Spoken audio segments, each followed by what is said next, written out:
Perfect. Good morning, everyone.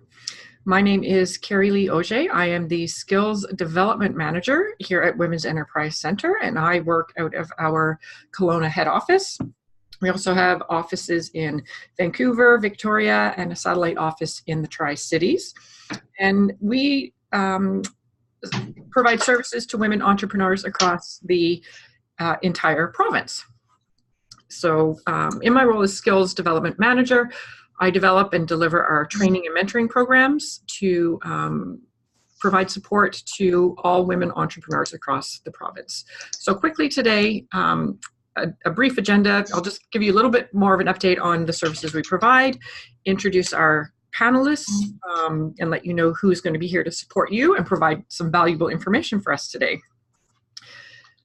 So quickly, Women's Enterprise Center, we're the leading business resource for aspiring and established women business owners in BC. We provide business loans of up to $150,000, skills training through live workshops, online webinars, mentoring through peer group, one-to-one formats, business advisory services, and resources from both online and from our offices, as I mentioned. And our passion is to empower entrepreneurs to their business success. And we're a nonprofit organization funded by the federal government through Western Economic Diversification. And we are part of the Women's Enterprise Initiative, which includes similar organizations in Alberta, Saskatchewan, and Manitoba. So to be sure that you're staying informed of what's happening in your area and learn more about our services, please go to wec.ca/enews and sign up to receive our e-news and e-blasts, which will keep you well up to date on ways that we can support you. So for today, our topic is All Systems Grow, Building Your Team. And this is the second session in our two-part series on setting yourself up for the successful hiring of a new employee or virtual assistant. And if you did not attend the first session, don't panic. You're not going to be lost. You still will learn a lot from our panelists today. And we can also share with you, if you haven't reviewed it yet, the recording from the first session so you can catch up as well. So today we're really going to zero in on the areas where you can bulk up your processes and procedures to set yourself up for growth. And this session really is ideal if you are ready to hire an employee, a virtual assistant, or you recently perhaps have already added somebody to your team. So in the last session, we discussed the importance of simplifying and clearly defining what you do and who you do it for, right? Clearly defining your business, and the importance of not trying to be everything to everybody, right? Really focusing on that niche target market before you add any additional options to your either service or product offerings. We explained how it's important to really define your customer avatar or your buyer persona, get your core business processes defined and recorded, and map out your customer journey, especially during the sales process, which is really what's going to drive your revenue. So before you hire anyone, you should have a job description with some goals and objectives and a business processes manual for them to refer to as needed. So today we're going to build on that, what we learned last week, and we're going to dive deeper into what you will need to do to bring your first and subsequent employees on board, right? So what systems should you have into place to allow for growth in your business? How are you going to serve more customers, right?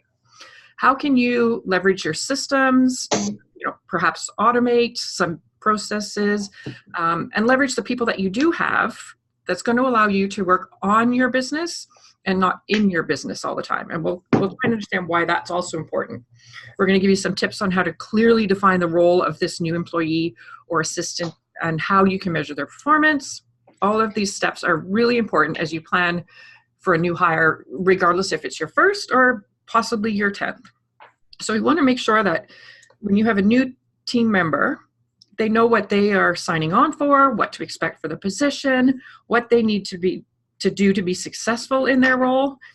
And defining all this before you make a hiring decision means you'll be less likely to lose a talented employee who becomes disengaged with your company or the job. So to kind of wrap this all up for us, session 2, we are very pleased to have joining us again today, Denison Bond. He is the founder of ReFood in Vancouver. And he's an entrepreneur whose story has been explained several times, including by CBC Vancouver TV, CBC Radio, PhilippineCanadianNews.com, and the Vancouver Province and Sun, and many more.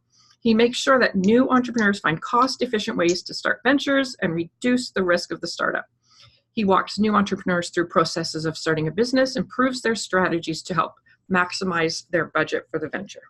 He loves entrepreneurship and helping entrepreneurs get their ventures off to a great start. And he's also a volunteer mentor for us here at Women's Enterprise. So thank you and welcome, Denison. Thank you for having me. Also with us today, we have Sandra Graham, founder of Get Simple Systems in Vancouver. Sandra is the founder and CEO of Get Simple Systems, and she works with small businesses and companies that are in the process of franchising to document and refine their systems and processes. This includes drafting operations manuals, as well as helping companies develop and refine their systems and processes further as they grow and scale. And with a background in operations and strategic planning, she has over a decade of experience working in public, private, and nonprofit sectors across various industries. Prior to starting Get Simple, she worked as an operations consultant in the franchise industry. And in her off time, she enjoys being active, often spotted walking around with her miniature dachshund and her fiance in Victoria. And Sandra also has written a few blogs for us. So thank you, Sandra, for joining us as well. Thanks, Carolee. And I hope everyone, I'm in Kelowna, Sandra's in Victoria, Denison's in Vancouver, so we're all over the province, and our attendees are also from across the province. So I hope everybody is experiencing sunshine today, but I'm not sure. So on a happy note, because we're smiling in the sun, I want to start off today with looking at what we need to have in place, building on what we spoke about last week. So what do we need to do to grow our business, right? So we want to add more customers, we want to make more money, we might be bringing on a team member. So what do we need to have in place to build our business? So as we grow, it becomes increasingly difficult for us to manage a company that's run with informal or unwritten processes, a lot of the times in the head of the owner, right? So you've been a solopreneur, you're passionate about the service or the product that you deliver, but when you want to grow, it's important for you to expand those processes and determine what you need to have in place to add more clients or customers. So Denison, perhaps we can start with you. What do we as a business owner need to consider as we create these growth plans? Like when we're mapping out, how do we want to go from 1 or 2 clients to 5 or even more? What should we be thinking about for those growth plans? That's a great question. And whenever I run into a lot of different entrepreneurs and they're in that level when they're actually growing, one of the aspects that I always find out is they're always in that situation where they're actually too far down the path already, where they have too many customers and they actually don't have the systems in place. They're unhappy, they're tired, it's great that they have all these customers, but there's really no systems in place and they're losing sleep. And this is where normally when I come in and I address these issues when they're building out their businesses, where we actually kind of come in. I actually think it's an opportunity that we're coming in the beginning as you're scaling up how I do it. Normally I come in when they have all the customers and now now they need help. Help me. So they're drowning in customers, but they're losing sleep. And even the quality of the work is suffering because they don't have the right systems in place and they just can't handle it. So the first thing I always look when we're building out the systems is just to make sure that having the right systems in place when you're having it, like your intake process and understanding what your capacity is. That's where I start off first during a lot of aspects. And normally when you're in a business and you're growing, you're really looking at the marketing and sales aspects of things. So that's where I would start first, just to make sure that we have the right amount of clients and making sure we're serving them correctly and making sure the quality of service that we're doing, and also identifying the client avatar very clearly. when they're coming into the sales process. So for example, what I was working with, even for myself, when you're hitting a certain amount of clients and you're hitting a threshold, for example, if in the example here, every person here, you can have 5 clients, for example, and you know you need 5 clients, and then within that threshold, you know it's going to take you probably close to a month to find someone to assess and help you handle another 5 clients, for example, depending on what those roles may be. So obviously I work in those aspects, finding out what those are, and then when you get to 3 or 4, making sure that as you're ramping up, you have that person fully integrated into your system, depending whether where it is, whether it's marketing or finance as well. So that's where I would start off with. Great. And good advice to, think about that, as you said, before you have too many customers and you're feeling overwhelmed because you don't have that process for managing their journey through your business. So great advice. And Sandra, do you have anything to add to that as well?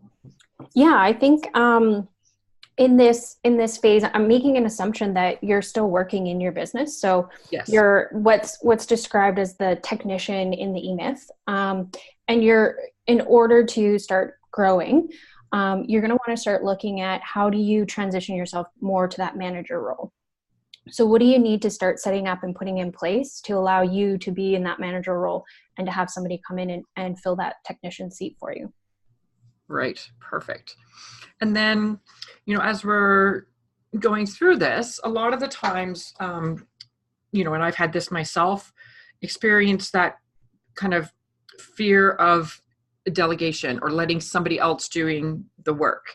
So what do we need to be mindful of as we are considering, building our team? How does our mindset come into play here, Sandra? Yeah. So asking ourselves, what am I really good at? What am I not so good at? The questions like we discussed in our previous session. What do I love? What am I okay with letting go of? What do I need to do right now that I don't absolutely love, but I need to because there's a really specific skill set? And then start looking at delegation. So this is where I think a lot of people fall into the trap of, I am irreplaceable. I can't hire anybody to do this because my personality is just so amazing. It's what brings my customers in. And unfortunately, it's just not true. So remember, you can teach people to do a lot of things. And this is something to learn early on, is determining what it is that you can actually teach somebody and figuring out what it is that they actually have to bring to the table. So for example, being respectful and courteous are things that you can't teach people. Right. So, take the time early on to determine what you need to teach somebody, or what you can teach somebody and what they really need to bring with them. Right. And one thing too, I come across many times is when you're making that hire, you want to hire based on fitting in with your culture, your values, that type of thing. And then the skills you can teach, right? Especially skills specific to the processes that they're going to be doing. So I think that's important to consider as well. Yeah, exactly. And then just extending on that is your first hire really should be someone who is not the same as you and who complements your weaknesses. A lot of the time it's really enticing to hire somebody because you're like, wow, they're just like me and we think the same and they just get it. But it likely means that they have the exact same weaknesses as you do. And now you have this huge blind spot on your team. Right. Yeah. It's so true. We do want to hire people like ourselves, but you're best to actually hire the opposite. So, I'll put it out to both of you. Maybe Denison, you can answer first, but now we've got this, we've considered what we want that new hire to look like. We've kind of figured out some of the tasks that we want them to do because it's the things that we're maybe not so good at or don't enjoy doing. How can we really define what it is that we need to have in place to serve those customers, right? What do we need to, or what supports can we get to help us really map out that growth strategy if we are a solopreneur, right? Who have potentially either you both gone to or suggested to your clients go to ask for help? What type of assistance should they be looking for? Yeah, so To answer your question, for the first part, I really like what Sandra was saying in the last topic. So I'll answer both questions first. Okay. The first one was when I'm working with a lot of different companies, even with my own as well, whether it's a charity or a company, I make sure that the integration within the culture makes sense so everyone understands their role. So the best way to explain it is kind of like soccer in a sense. It's a little bit easier to explain where there's a goalie, there's a striker, there's a coach, and there's a defensive player. Everyone has a role. Right. And they understand what those roles are and why they're important so people don't feel displaced. So I spend a lot of time making sure, like, you're my goalie, or for example, you're my finance guy, and if I don't watch my numbers and all this stuff, I could be easily spending too much on marketing because you make sure that I always check with you to make sure I don't go too far that direction.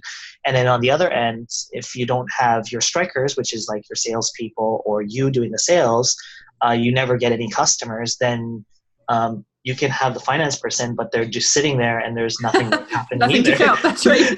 So understanding the team dynamics. I try to put it in simple terms so people can understand. Sorry, Denison, Denison, sorry. 1 second. You're just cutting out a little bit.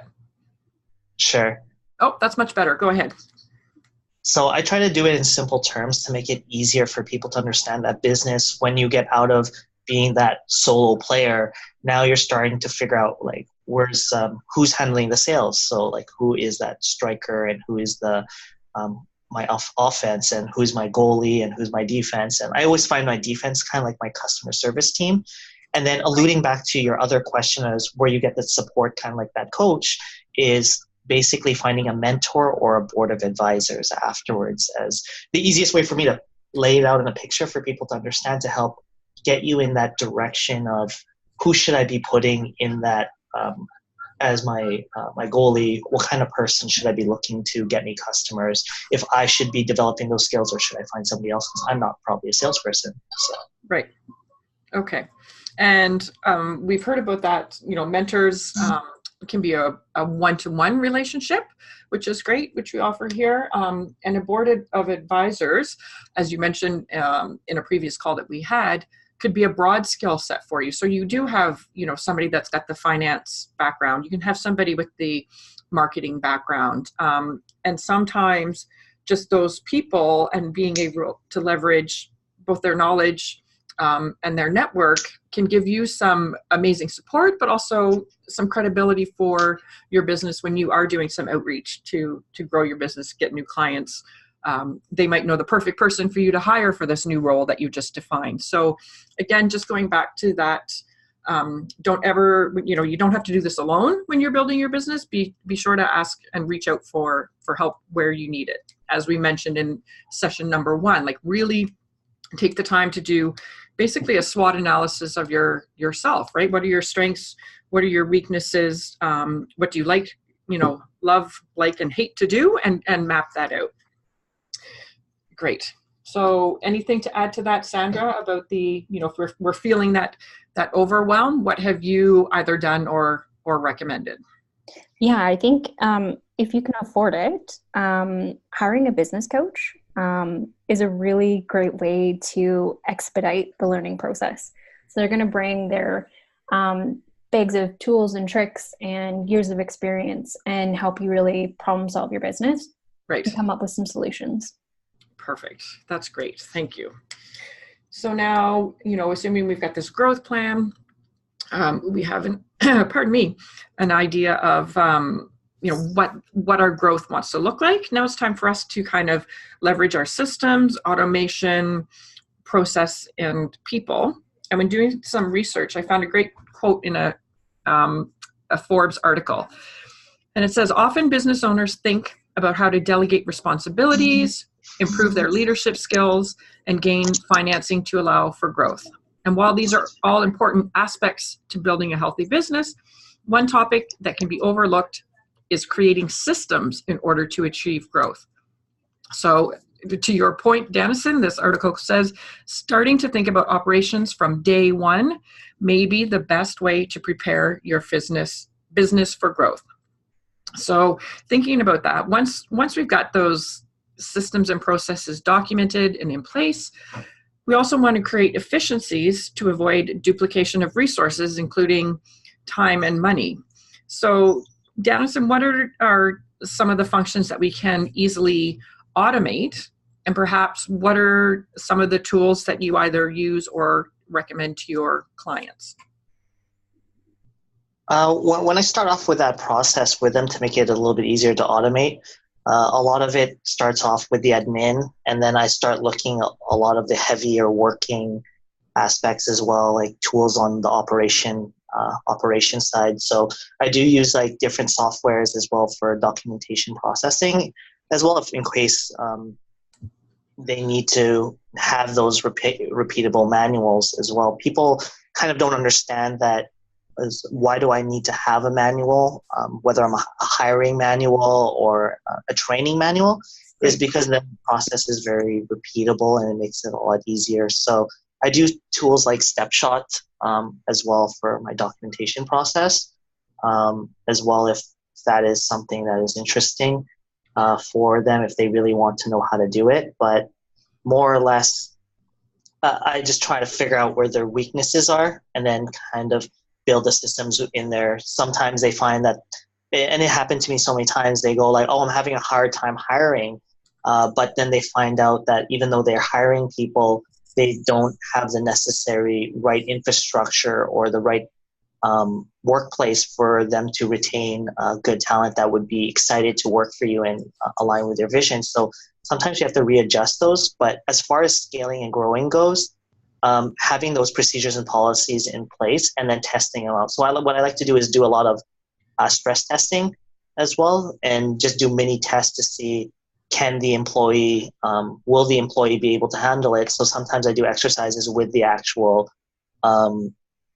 with other examples just to see, does it actually work even before you actually hire someone, and then just put someone through the process to see, did they pass or what could I have improved? Why didn't they understand it? Just to make sure that there's pieces missing alongside, because you may have the best idea in your mind of what it is to hire, but until you test it, you're not going to know exactly what happened, what's going to happen during that process. So for example, one target market sometimes I work with is women, but one of the processes I need to make sure in my hiring process is when they, for example, get pregnant, that they would get support as well, and not feel like, oh, you have a baby, we have to fire you kind of thing. It's like, no, it's not like that.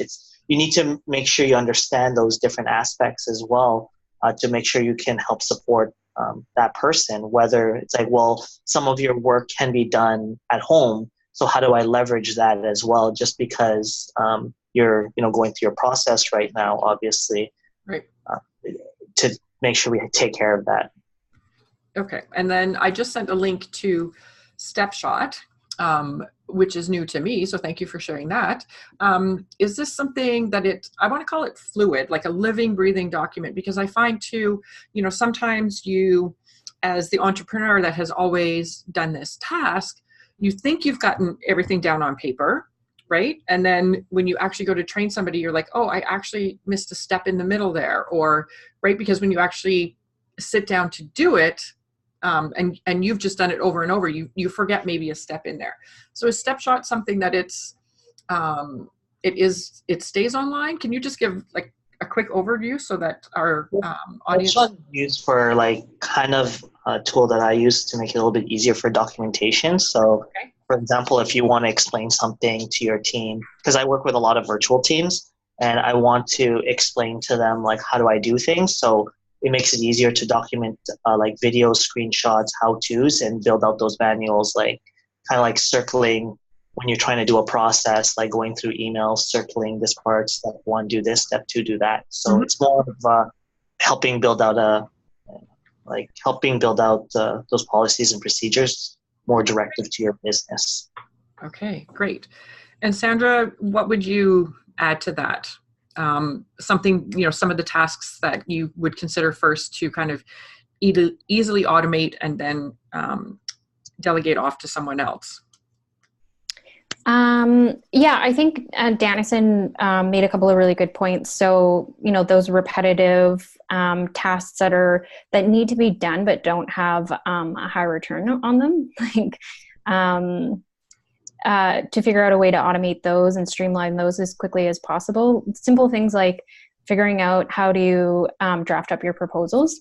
Mm-hmm. So if you have a software tool for that, same with a comprehensive CRM system for managing your clients and keeping track of what stage they're at in your pipeline, using auto-triggered email follow-up responses depending on what stage your client's at, so that you're constantly staying in touch, but you don't actually have to open up your email and write an email from scratch and then figure out who you need to send it to.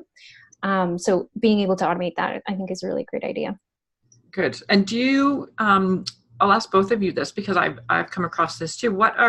For a client, are there any CRM programs that you recommend? Yeah, I think it's business dependent. Like pick the tool based on your business, but some great ones, really like affordable. I think for creatives, it's designed specifically for creatives, and it's called Dubsado.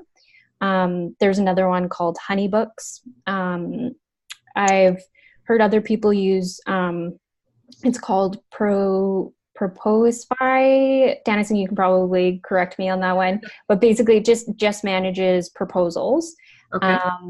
But I really like Dubsado, particularly for creatives, because, for example, for photographers, it allows you to load in some of your photo samples so that your clients can actually choose which ones they like. Okay. It's really designed for that, and it's allows you to even create lead questionnaires that you can load onto your website, so they come directly into your CRM. Allows you to create that automated workflow. So if they do this, then respond in this way. And as I mentioned before, it's relatively affordable. You can buy a lifetime membership for $800. Okay. Or you can find lots of really great promo codes out there that give you up to 40% off for your first year of membership. Okay, great. Mm-hmm. So I will get you. I've made a couple of notes there. But Sandra, I actually love that aspect. But the only other tools that I would think of would be like either a PandaDocs or a FreshBooks, just make it easier for them to sign documents online. I don't know if anyone ever runs into this where it's like, I need you to sign this document and you have to like print it out and run over to them and make them sign it to have an agreement. I'd rather just keep it all online, and then they sign it and it's verified and it's there. And then I like using, I guess, more like a FreshBooks has an option as well where you can just send the document by email and they could just pay you right then and there instead of trying to hunt down your clients, which obviously happens as well depending on the style of business you're in. Well, actually, right. Yeah. And that's, jumping off that too with, FreshBooks, there's all kinds of SaaS accounting software programs out there, so that, again, everything's online. You can access it from everywhere. You can take payments online, so it doesn't have to be a daunting process either. And again, just having that automation where you create the invoice and then you can send it and get payment all within your system is a great task that you could include in kind of that delegation piece as well, and have it be automated, which is fantastic. Yeah, those are a couple of features that I forgot is also included in Dubsado, and I believe in Honeybooks as well. You can send out your invoices and receive payment. You can hook up PayPal, Stripe, Square directly to it, and as well get your proposals and contracts signed.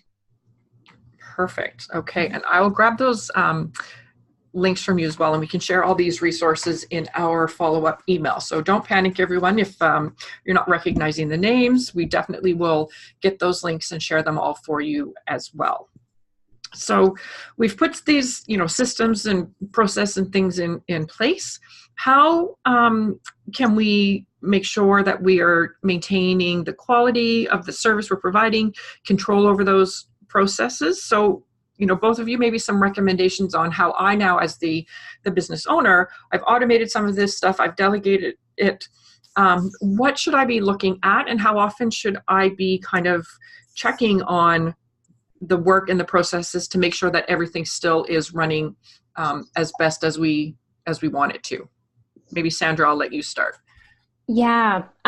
So this is one of my favorite areas. It's called feedback loops.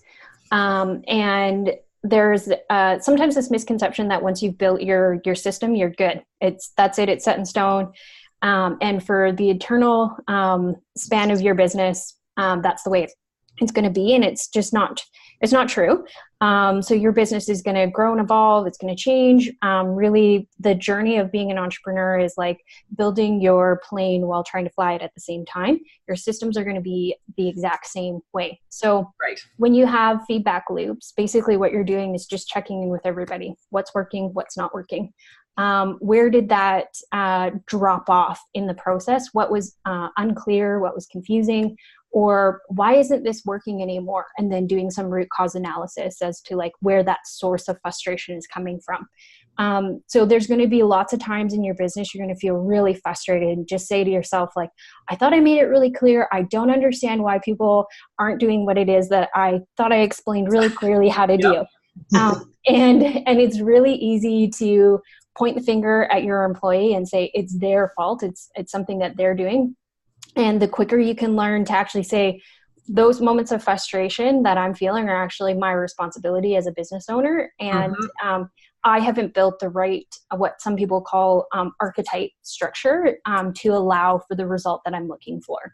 So going back and finding out where that source of frustration is coming from and then revising your systems and your processes to address that frustration. Good. And Denison, anything to add there as well? Yeah, absolutely. Like I like that aspect. Like the testing aspect works a lot. Yeah. And when you are testing, it is very important to understand when that portion comes along that it's not going to be the same. I've ran into so many aspects. I ran into business owners like to add on with what Sandra said. They think they have the system and now it's just going to perfectly run. And that's not exactly how it works. So same thing. I look at quickly making sure to monitor all aspects as well. In the beginning, you want to know what works and what doesn't work to be able to readjust, because over time, systems do change. It's not exactly the same because your product line might change, things might change as well. And it's just something that needs to be looked at from my point of view. As far as my perspective, at least. Yeah, that's all I have. Okay, great. And one thing too, I would add to kind of that feedback process is to be open to changes that either a mentor or board of advisors or your new hire recommends. Test out some options that might be suggested. We have a client here at Women's Enterprise Center that said, when she finally let go of a few things, hired some people and let them take ownership of that role, they made improvement to her processes and to her business that she never could have done on her own, right? So it's really also being open to try something, right? Maybe saying, okay, we'll try that for 30 days and let's see what happens. But also empowering that person that you've brought on to take some ownership of their role, I think is important as well. Yeah, that's a great point, Carolee. I think committing for a certain time period to see how things are going, and then slow incremental changes. Don't try and change too many things at one time. No, again, we would come into that overwhelm, right? Of too many balls in the air, for sure. Great. So now, we've got our growth plan, right? We want to add a few more customers. We know how we're going to do that. We've got some systems in place. So we're going to bring on that person or people to help us.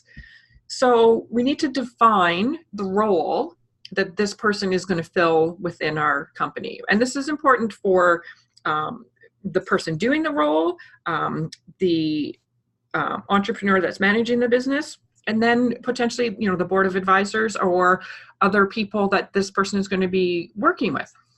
So what we want to do with a job description is really outline the main duties and responsibilities that are involved in that job.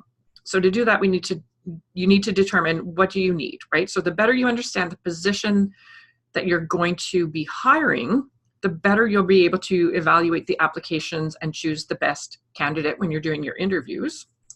And then when you create a job description, which includes some expectations as well, these tools will not only help you evaluate these potential candidates, but the people that you're interviewing, the potential hire, is going to have the information they need to also make a decision about, is this the right fit and the right job for me as well? Because it's important that both the employer and the candidate clearly understand the position and the expectations, or you could be faced with hiring the wrong person, or the wrong person takes the job, and then you're perhaps within their 90 days they've left and gone somewhere else, and you're doing it all over again. So again, looking at this, in that job description, what are some of the key elements that we want to have in that job description, and how are we going to define that role? So Sandra, maybe, looking at you, when you help a client kind of create that position or write the job description, what are kind of some of the key questions that you're asking of the employer about what this person's going to be doing, or what should be included in the job description? Yeah. So I've had numerous instances where clients have come to me and said, I need to hire a marketing person. I need to hire a front of desk person or something like that. Right. And the reality is, if this is your first hire, there's likely going to be a gap filler. So they're picking up kind of where you have started leaving off because you only have so much capacity. And they really do need to be a multi-hat wearer. So what's going to be really, really important is that expectations and proper delegation is done properly. So where I typically start is actually by creating an organizational chart. So you write out all your business main functions. So marketing, customer fulfillment, and then so you can actually put them in little square boxes. And then who all of those functions are reporting to. Likely in the beginning, it's, you're the CEO, founder right at the top, and then cascading underneath it, you've got all these business functions, and they're on a very linear line. And then you're listing out all of the activities that are done under these business functions.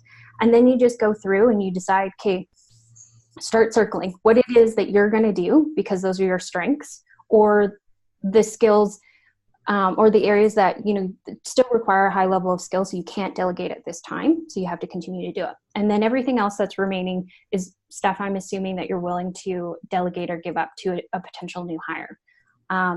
So that allows you to be really crystal clear on the type of role that you're hiring for and what you need them to do. And Denison, anything to add to that as well on creating that first job and job description? Yeah, it's super important to make sure you have a lot of those processes in place. And what I mean by that is having the, for example, like the employment agreements and all those aspects as well, so they feel more comfortable. Like just recently, I was hiring a few nurses for one of the companies that I'm running. And if anyone knows nurses, they need to understand what exactly are they looking for and what that process is. Otherwise, they're not going to want to stick around since they already have stable pay. So if your vision is not very clear and what you're trying to understand, trying to portray to them and what the workflow is looking like, and give yourself a professional standing when you're meeting them, it kind of turns off the clientele, whoever it is that's trying to work with you. So you really need to understand those processes and make sure you have the paperwork in place. Like for example, for the nurses, they really want to make sure that EA agreement is in place, and making sure you add things like a non-compete on there. Obviously, legal laws only allow you to have a non-compete for like up to 2 years because it won't hold up in the court of law. But I know it's kind of scary in a sense. It's like, oh, I have such a great idea, but at the same time, making sure your employment agreements also are created in a way that are there to protect you. And since they're signing a job with you, obviously they're more likely to sign that non-compete on that employment agreement as well, because you're offering them a job.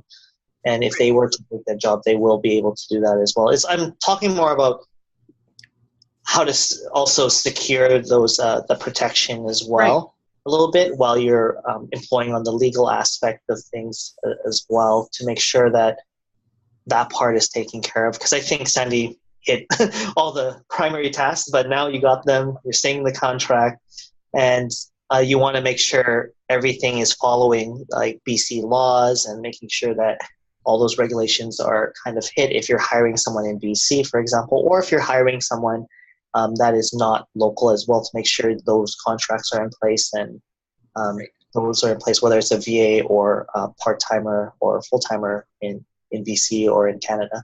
Yeah. And it's, you said to protect yourself, but it's also to protect the employee, right? And give them a sense of security. So, we're talking about the job description, and that literally becomes a piece of the employment agreement. So typically an employment agreement would have like the start date, the terms of the employment, if maybe it's a 6-month contract rather than a full-time year-round position, when potentially the first review is going to take place, vacation allocation, all those types of things that you want to think about. And yes, it does need to follow the, for a local employee, the BC labor standards. No matter what you put in a contract, the standards override it. So you can't, say that you're not going to pay overtime. That doesn't work. It's like, no, that won't hold up in the court of law, unfortunately. Yeah. Like, how great you think your idea is, that's not how it works from that standpoint. But yes, you're absolutely correct in those aspects, having the start date and like the wage as well. Are you a subcontract, part-timer? Are you a full-timer? Like, what does that look like? And clearly outlining that. And even with the employment agreement, I even label out like KPIs as well during that process as well within that agreement so they understand. And if people don't understand what KPIs, those are key performance indicators. So they specifically know, the employee knows when they're coming in there, I'm coming in here and employed for these specific reasons. And if I don't actually finish these KPIs and I don't achieve them, then I'm not performing the role that I'm supposed to inside of this company. Right. And I think we could best reference that to perhaps if you've brought on somebody in a sales role, right? They need to do a minimum number of phone calls per day or email connections, right? Like kind of minimum standards so that you can measure their activity and the return that you're getting on the investment in their position. And Sandra, anything else that you wanted to add to that as well? Kind of that employee agreement, the job description. How do we, again, like we touched on it briefly, but what are some of the key ways that you both recommend measuring performance of employees once you've got the role defined and some of these systems in place? Yeah, I like to do the 90-day roadmap or the 90-day plan, where the employee actually identifies what they need to be successful in their role within 90 days. So the idea behind it is that it's an assumption that within 90 days, with proper check-ins and guidance and mentorship, the employee should be ready to assume full responsibility for all their duties. Right. But until then, it's really your job as an employer to coach and guide them. And then you can continue to follow that 90-day cycle afterwards, where you're checking in, and then they're taking ownership for their own professional development. That's great. And that's actually going to segue us nicely into a topic that we've kind of added on today to kind of wrap this up full circle, is why it is so important to have that onboarding process. So you've brought this person on, welcome to the company. You can't just sit them at a desk and say, okay, go, off you go, have a good time. So, the onboarding is the process of really integrating that new employee into your company or your organization. And it's different than orientation. Obviously, you're going to have a bit of an orientation, right? So you're going to tell them about your business, what you do, why you do it. But onboarding is something that, as you were talking about this 90-day roadmap, it can continue for months or even really a longer period, depending on the complexity of what you want them to do, how your company is growing, etc. So when we come up with a detailed onboarding process and a plan, we want to clearly define each step of that plan to ensure that the employee receives all the training that they should get in order to be successful and meet some of the expectations that we've set for the role. And it ensures also that they've been properly introduced to everything about your company, your culture, and what's expected of them within your organization. So maybe both of you can kind of jump in and tell us about what are some of the processes that should be created and how we can manage it. Again, maybe there's some great tools that you've used, again, to map out this process and kind of integrate onboarding into that. So Sandra, I'll let you jump in on your thoughts on onboarding and how we make that a successful process as well. Yeah, so I think the goal of onboarding, as you mentioned before, Carolee, is just to reduce anxiety among new staff, show them the ropes really quickly, and ensure that they feel that they're properly supported, and they know who to reach out to when they have questions. So typically, a very standard onboarding process is the first day. So the first day, you're making sure that they've completed all their appropriate paperwork. That's their non-compete or confidentiality. They've reviewed their employment contract properly and they don't have any further questions. They understand what the break structure is. They know where they need to go if they need to use the washroom, or this is for their local employees, or if they're remote, you're going through kind of your communication criteria for a remote team. And then going through your company policies. So having some sort of employee handbook where you go through and say, this is our policy for sick time. If you're sick, you need to call us and give us this much notice. If you want time off, this is what you need to do. We practice these practices where we don't discriminate. We don't tolerate harassment or bullying. So this sets the precedent so that afterwards you'd be surprised Right. what your employees might think is okay to do. And if you make it really clear from the beginning, then that gives you something to fall back to. And then if you continue to have an issue with them, then you continue to fall back to it. And, you can follow that kind of 3 strikes and then you're out sort of deal. Mm-hmm. And then as far as tools that you can use, yep. If there's a lot of paperwork involved, if they have a lot of certificate requirements, some of the things that you can use is Bamboo is one of them. You can load all of their paperwork on there. They can sign all of their document on there. You can have your employee handbook on there. You can see that they've reviewed it. There's also other things called Certi and Dayforce. Some of these will also include payroll options. So you can do timekeeping and pay your staff through there as well. Great. Mm-hmm. Great. And then anything to add to that, Denison, as well? Yeah, absolutely. I love that aspect as well. Like after you have them signing the agreements and they think it's great, whether it's a business or a charity, I always find those aspects the same. So when I work with a team, I do spend a lot of time to help the team understand a lot of aspects of how the team think, what is their roles right off the bat, so they understand what they're strong, what are they strong and what they're weak at. So the moment the employee comes into the space, they know right away what their strength is and they understand their importance on the team. So they're never displaced. And the team already also knows exactly what that person's strength is right off the bat as a team. So they're like, oh my goodness, you're good at books. We need someone with books because we don't know anything about that. And the team can, like, I do sales, but you do books. I understand why our functions are this way. And even on the other end, like I understand why a salesperson is important, because if he doesn't bring in the funding, the sales, then there's no business. Right. So just wanted to understand their functions. As far as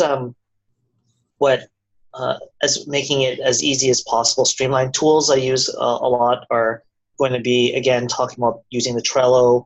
I like using Google Drive to a certain extent for sharing documents. Right. But I am moving more towards like Telegram for chat or Slack for chat, depending on what size of your company is. If you are really scaling and growing, maybe it's time to go move towards Slack during that process. Telegram is more of a easy, quick version, kind of like it's similar to WhatsApp, where the team is on a chat where they can have a chat board where they can just kind of communicate with each other. But if it starts to explode and really grow, it probably makes more sense for you to go towards a Slack where you can have now a marketing team, a sales team. Right. But in the beginning, I would probably just use a Telegram or WhatsApp just to have that open communication as well in case you have questions. Toggle, I like using that a lot too.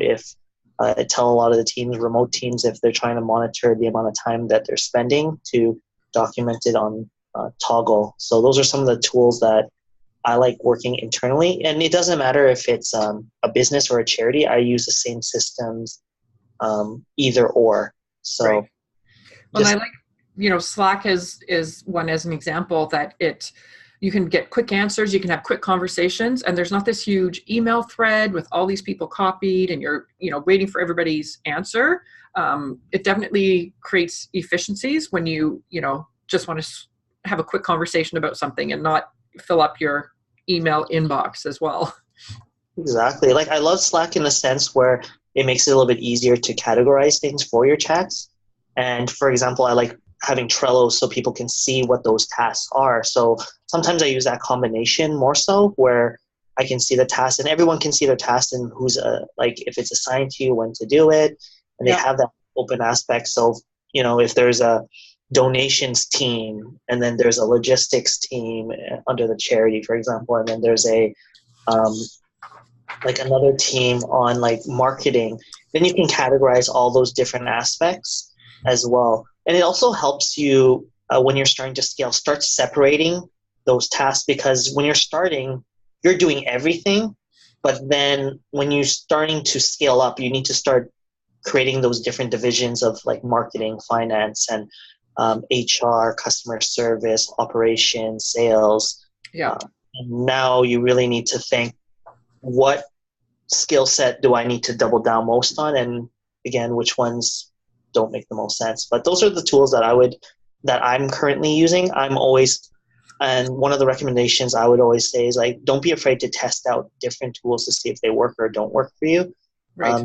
Part of the reason why I know this is I've tried so many different tools and actually through them and finding out, nope, I like this, but maybe the stage of the company doesn't make sense for me to use this right now. So it depends. Perfect. Good. So yeah, we're coming up. We've got a few minutes left here. So I'm just kind of review what we spoke about today, building on our last session. So again, looking at what you need to have in place to service 2 to 5 more customers. So as Denison mentioned, and the Forbes quote that I referenced talks about, the earlier you can start to document what you do in your business, even if it's just you right now by yourself, even if it's just a quick Word document or something easy just to go, okay, these are, write down during the day what it is that you're doing, and then you can build out on that. So, it's better to start early and have, even if you just had the skeleton, right, the shell of some of those functions, and then you can build that out. That would be great. So really defining your customer and the intake process that you have for them, because really without sales, you don't have a business. So, kind of focusing on that first would be great. And then reaching out again to mentors, board of advisors, etc., to support you as you're mapping out that growth plan. And again, all of this is going to be, I call it very fluid, right? There's no such thing, I don't think, anymore as writing your business plan now for the next 5 years and leaving that on as a document on a shelf, right? You're going to adapt. Your path is going to zigzag a little bit. So making sure you have these documents that you can tweak and adjust as you go along. And then also we are looking at really defining the role of that person that you're going to bring on, having that job description, the employment agreement, and that job description is going to come from all those systems and processes that you've put in place and realize that they aren't the things that either you're good at or that you enjoy doing, and are the areas that you really could use the support, especially some of the, as you mentioned, Denison, the admin repetitive tasks, and some of the tools. Sandra, you mentioned a few that I'm going to ask you about after, because we're getting in the chat here, everybody's asking for the links for the tools, and we will send those out to you. But really, making it easy for people to do their job, clearly defining what it is you want them to do, and having those systems in place. And then really welcoming them with everything that they need to have to be successful in their role. So when you do hire somebody, if it is somebody that you're bringing on in person, make sure their workspace is ready. You've got their employment agreement ready. As you mentioned, some HR policies, and just some of those basics to really welcome them to your company. And then I think you'll be successful from there. So any closing remarks? Sorry, I'm just getting one question here is for Denison and Sandra. Is there a timesheet software that you recommend? So Dubsado does have timekeeping in it as well. So another reason for why it's a really great tool for particularly creatives, because they're time tracking their own information as well. Right. And then the other one that I was using before, let me just find it. I'll let you look that up. One that I've used personally, it's called My Hours. It's pretty basic, but you can put in different clients, you can put in different functions. It has like a start, stop, and there is a free online version if you just have one user. And it's relatively affordable if you needed to add, like if it was yourself and maybe one or two other people. I think it's $9 US per person per month. But it's kind of standalone. So it's its own thing. And then you can export like a PDF report, you can export it to Excel, anything like that. But it's just an hour's tracking. And anything there. And Sandra, when you find that one, you can jump in as well. Yeah, the other one that I was using before was called Hubstaff. And sometimes you can get them on your phone as well. So all you have to do is literally just hit a button on your phone when you're doing a task. You can actually write down what project you are working on or add little notes so that it's easier to actually remember allocation of your time, which is another important thing to learn early on, is figuring out really how you're using your time. Right. Yeah. And Denison, anything to add on there? I like using Toggle with all Toggle for when I'm working with a lot of VA teams as well, when they're trying to record their time and have those auto timers. But I'll definitely look into the timers that you guys have too now. Everybody's learning today. It's great. So yeah, any closing remarks, Sandra and Denison, before we wrap it up here? I think, I hope anyways, that a lot of this information is really helpful. And just another comment to leave you with, particularly when you're drafting employment contracts and things like that, is just making sure you have a professional look at it, because there are some legal ramifications for the way you draft a contract, and it's worthwhile investing in having somebody look at it properly. Perfect. Great advice. And Denison? Piggybacking off of what Sandra said, there's a kind of what I like to use a lot, and I know it's kind of making life easier. One of the tricks I use is I think there's an application out there, a website called the Business in a Box, where they have all those kind of employment agreements, every single agreement, shareholders agreement that you could ever think of, and then you purchase it. And then what I do is just get a VA to copy and paste every single agreement to put in my own database afterwards. So I can just use it. You buy it, I think, and then afterwards you can just copy and paste, and it's all been drafted from already legal lawyers. I think there's 18,000 different legal agreements to go through. Okay. So, and that's Canadian based, is it? It's both Canadian and US. So from yeah. And then you reminded me, Denison, there's actually two other resources that I can offer to. It's Law Depot. So Law Depot is a database where they're basically very standard contracts that they can draft for you. So you would say, I want to hire like a consultant or a contractor or an employee, and then they have a drop-down list, and then they'll generate. It's just a standard, but it's been drafted by lawyers. And then the other source is HR Expert. It's a database for all of the employment laws in Canada and the US. Great. Awesome resources. Okay, we're going to have a large document to share out after this one as well. And I see quickly, I know we're at 11, but I just had a question pop up here, and I want to get your opinion, Sandra and Denison, on, is there something that can help us create an organizational chart? Absolutely. I have a couple of resources that I'll make sure to share with Carolee. They're exercises, so we'll make sure we forward those to you. Great. So again, we're at 11, so I want to keep us on time. Thank you everyone for joining us today, and a special thank you to Denison and Sandra, our panelists, both this week and last week. Thank you for volunteering and sharing your knowledge and expertise with our audience. We really appreciate it. And we will send out a follow-up email to everyone, as I mentioned, so you can provide feedback on this session, and also let us know what other topics you would like to have a session on, or another burning question that you need to have answered, or support that you need. So we'll share the resources that were mentioned today. We'll share the link to the first session from last week, and also for today's once it's online. And then information, we have another forum like this coming up on April 11th, all about applying for a line of credit, and what that is going to look like for you if that's an option for you to get some additional financing. And our business advisor, Cheryl Farmer, is going to host that with Callie Hayes of RBC and Mike Porter of Prospera Credit Union. So if you've been thinking about how to maybe get a little cash boost for your business, that might be one option. And then coming up in May, we have our Build Your Business webinar series every Wednesday in May at noon. And I will send information on that as well, because we cover leadership, sales, financial understanding, growth, and marketing. So a great session for everyone. So we'll wrap up now. Thank you again, Denison and Sandra, and thank you everyone for joining us today. Enjoy your day, everyone, and hopefully you have the sunshine. Great. Thanks, Carolee. All right. Thanks, guys. Thanks, everyone. Have a great day. Bye.